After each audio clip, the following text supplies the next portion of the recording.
Assalamualaikum. Setengah pihak mendakwa Allah Subhanahu Wa Taala pernah meminta pandangan para malaikat ketika hendak mencipta Adam alaihi salam sebagai khalifah di bumi. Mereka merujuk ayat 30 surah Al-Baqarah yang berbunyi Bismillahirrahmanirrahim. Wa idh qala rabbuka lil malaikati inni ja'ilun fil ardi khalifah. Qalu ataj'alu fiha man yufsidu fiha wa yasfiku ad-dima' wa nahnu nusabbihu bihamdika wa nuqaddisu lak. Qala inni a'lamu ma la ta'lamun. Yang bermaksud, dan ingatlah ketika Tuhanmu berfirman kepada malaikat, sesungguhnya aku hendak menjadikan seorang khalifah di muka bumi. Para malaikat bertanya, adakah engkau hendak menjadikan di bumi itu orang yang membuat bencana dan menumpahkan darah?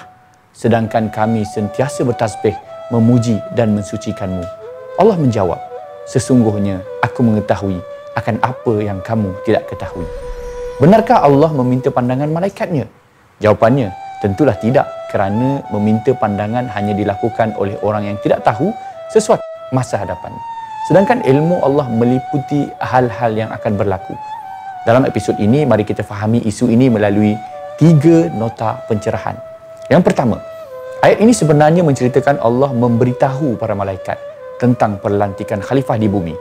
Kemudian para malaikat bertanya dengan tujuan meminta penjelasan.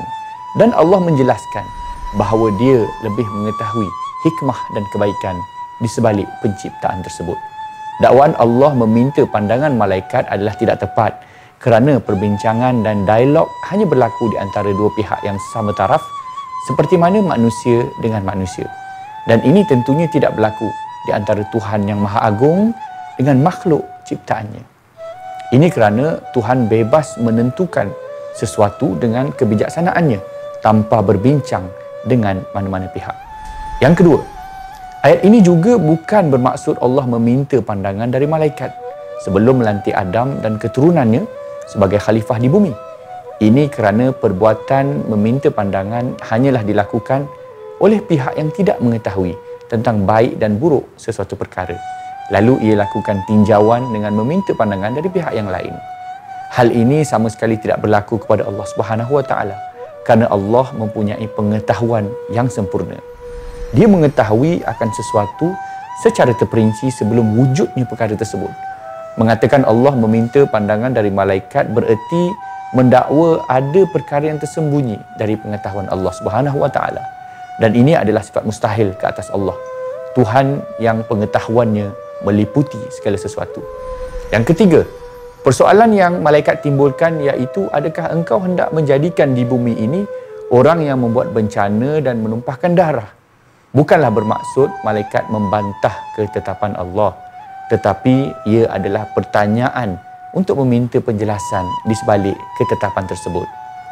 Ini kerana membantah bukanlah sifat malaikat, seperti yang Allah terangkan dalam ayat 6 surah At-Tahrim, yang bermaksud mereka, yakni para malaikat, tidak menderhakai Allah akan apa yang diperintahkan kepada mereka dan mereka patuh melaksanakan segala yang diarahkan.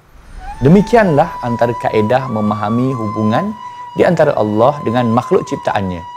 Ia mesti meraihkan kaedah-kaedah ketuhanan, bukan dengan menurunkan keagungan Tuhan ke taraf kedudukan makhluk yang lebih rendah. Semoga Allah Subhanahu Wa Taala memberi bimbingan kepada kita dalam memahami kisah dan cerita di dalam kitab Al-Quran.